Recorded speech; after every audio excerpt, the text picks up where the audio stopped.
સુરતમાં એક ચોરે કૃષ્ણ ભગવાનની ફોટો ફાડી નાખી અને ચાંદીની મૂર્તિ ચોરી મોટી ચોરીને અંજામ આપ્યો હતો, જો કે આખરે આરોપી ઝડપાઈ ગયો છે। ચોરી મોટા ભાગે પરિવારનું પેટ ભરવા અથવા તો પોતાની કુટેવો કે અય્યાસી સંતોષવા થતી હોય છે, પરંતુ ચોરી બાદ ગણતરીના કલાકોમાં ઝડપાયેલા એક ચોરની કબૂલાતોથી પોલીસ સાચા અર્થમાં હેબતાઈ ગઈ હતી। વરાછા રોડ સ્થિત સાધના સોસાયટીમાં રહેતા અને હિન્દવા ગ્રુપના કેયુર હિંમતભાઈ ખેની હોટલના વ્યવસાયી છે। તેમના ઘરે શુક્રવારે રાત્રે કમ્પાઉન્ડમાં સૂતેલા નોકર ચંદનના તકિયા નીચેથી ઘરની ચાવી મેળવી મુખ્ય દરવાજામાંથી તસ્કરે પ્રવેશ કર્યો હતો। ચોરોએ ગેસ્ટ રૂમ, બેડરૂમના કબાટમાં મૂકેલા સોનાની ચેઇન, કંદોરો, સોનાના બિસ્કિટ અને કડું, 40,000ના રિબનના ડિજિટલ ચશ્મા તેમજ ઘડિયાળ અને રોકડા રૂપિયા 4.50 લાખ, 2 આઈફોન સહિત રૂપિયા 16.40 લાખની મત્તાની ચોરી કરી હતી। ચોરી બાદ ચોરે ધાર્મિક લાગણીઓ દુભાવતા ભગવાનના ફોટા ફાડી નાખી અને પોલીસને દમ હોય તો પકડી બતાવો તેવો પડકાર પણ ફેંક્યો હતો। પોલીસે ગણતરીના કલાકમાં આ શબ્દો ઝીલી લઈ તેને જેલના હવાલે કર્યો છે।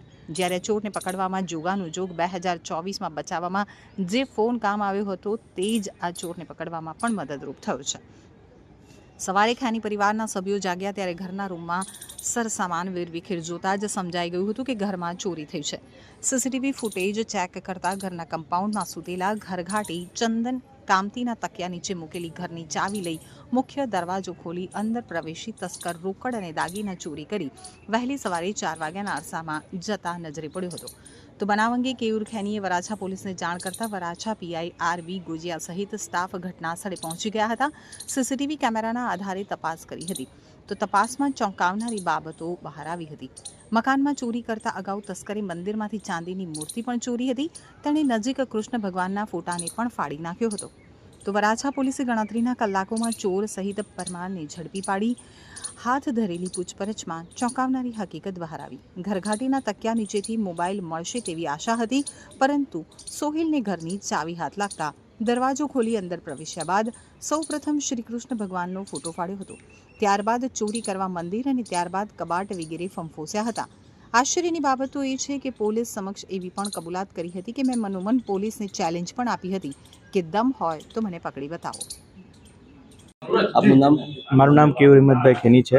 સવારના 8 વાગ્યાના સુમારે અમે લોકોને જાણ થઈ કે ઘરમાં ચોરીનો બનાવ બન્યો છે અને મારા મધરે તરત જ એમને ખ્યાલ આવ્યો કે આપણા મંદિરમાં બી કૃષ્ણ ભગવાનનો ફોટો ફાડી અને તસ્કરો બધું લઈ ગયા છે। અમે મંદિરથી લઈને રૂમથી લઈને બધું ચેક કર્યું તો અમને જાણ થઈ। તરત જ અમે વરાછા પોલીસ સ્ટેશનને ફોન કર્યો 100 નંબર પર અને પોલીસની કાર્યવાહી તરત જ આવી ગઈ અને તમામ સ્ટાફ સાથે ગુજિયા સાહેબ અને પરમાર સાહેબ આવી ગયા। એમણે એ સમયે તમામ ઘરના અંદરના અને બહારના સીસીટીવી ફૂટેજ જે મેળવી અને એક જે ઘરની બધી વસ્તુઓનું નિરીક્ષણ બી ચાલુ કર્યું ત્યારે ખબર પડી કે ઘરમાં અમારા ફોન બી જતા રહ્યા છે, મારા મધરનો અને અમારો એક જૂનો ફોન કે જે 2024ના જુલાઈમાં એક અમારા સાથે બનાવ બન્યો હતો કે દ્વારકામાં અમારી ગાડીને અમે ખૂબ તણાઈ ગયા હતા। એ સમયે એ ફોનના માધ્યમથી અમે બચેલા અને એનડીઆરએફની ટીમ અને ગુજરાત સરકારની ઝડપી કાર્યવાહીના હિસાબે અમે બચેલા।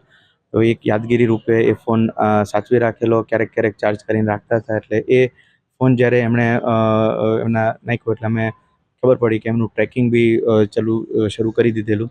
એ ટ્રેકિંગના માધ્યમથી ખબર પડી કે સાથે સાથે આ વ્યક્તિ સવારના મતલબ ચોરી કરી 2.5 કલાક સુધીની ચોરી કરીને સવારના એક એસટી બસમાં બેસી અને સૌરાષ્ટ્ર તરફ રવાના થઈ ગયો હતો। જોગાનું જોગ એવું બી થાય છે કે કદાચ એ એમની જે રૂટ છે સૌરાષ્ટ્ર તરફ ગયો એટલે પકડાઈ ગયો। જો કોઈ ટ્રેનમાં બેસીને કોઈ બીજા રાજ્યમાં હોતે તો એ સ્પીડથી ન પકડાતે। ગુજરાતમાં એ સૌરાષ્ટ્ર તરફ પહોંચતા પહેલાં જ કહેવાય ને કે ભગવાન દ્વારકાધીશ જેમનો એ ફોન જેમણે એમને બચાવ્યા હતા એ ફોન એ લઈ ગયો અને એ જ ટ્રેકિંગ કરીને અમને બતાવતો હતો। અહીંયા પોલીસ ડિપાર્ટમેન્ટ કમ્પ્લીટલી એમને લાઈવ દેખાતું હતું કે આ વ્યક્તિ ક્યાં ક્યાં જઈ રહ્યો છે અને એમની હરેક ચેકપોસ્ટ રાહ જોઈએ હતી અને છેલ્લે લગભગ ધોલેરા પહેલાં એમને તારાપુર અને વટાવણની આસપાસ એમને પકડી। ઘરમાંથી નાનું મોટું પરચુરણ વસ્તુ મળી અને છોકરાઓની નાની મોટી જ્વેલરી, થોડું ઘણું સેવિંગ્સ, એમની પીગી બેંક, અમારી ઘડિયાળ, આ બધું મળીને એ બધી રકમ 14 લાખ આસપાસની ગયેલી છે। જે બધી જ વસ્તુ હેમખેમ ઇવન નાનું એક નખ્યું બી એ લઈ ગયો હશે. તો એ બધી જ વસ્તુ અમને કાલે જ્યારે એ પકડાઈ ગયો અને વિડીયો કોલના માધ્યમથી અમે જ્યારે નિરીક્ષણ કરાવ્યું સાહેબે ત્યાંના પોલીસ સ્ટેશનથી સુરત પોલીસ સ્ટેશન સુધી, તો એક વસ્તુ અમને મળી ગઈ છે પાછી, અને અમે એમનો ખૂબ ખૂબ આભાર માનીએ છીએ. અમે ગુજરાત સરકાર, Gujarat police, Surat police, Varachha police, even Tarapur police, તમામ ડિપાર્ટમેન્ટ કે જેમણે આ એક મિશન અમારા નજર સામે એક ફિલ્મી સ્ટાઇલમાં મિશન હતું, અમારા જીવ બી ઉપર હતા કે આ સાથે જ્યારે કૃષ્ણ ભગવાનનો ફોટો ફાટેલો હતો ને ત્યારે અમને ચોરી કરતા બીજા બી કોઈ આશંકા કે આ શું ઈરાદેથી આ વ્યક્તિ આવ્યો હોઈ શકે. અને એક નસીબે કે અમારા દરવાજા અમે લોક કરીને સૂઈએ છીએ અને એના લીધે એ અંદર પ્રવેશી ન શક્યો, પણ જ્યાં જ્યાં ખુલ્લું હતું ત્યાં એમણે બધું જ નિરીક્ષણ કરી અને બધી વસ્તુઓ મેળવી લીધેલી.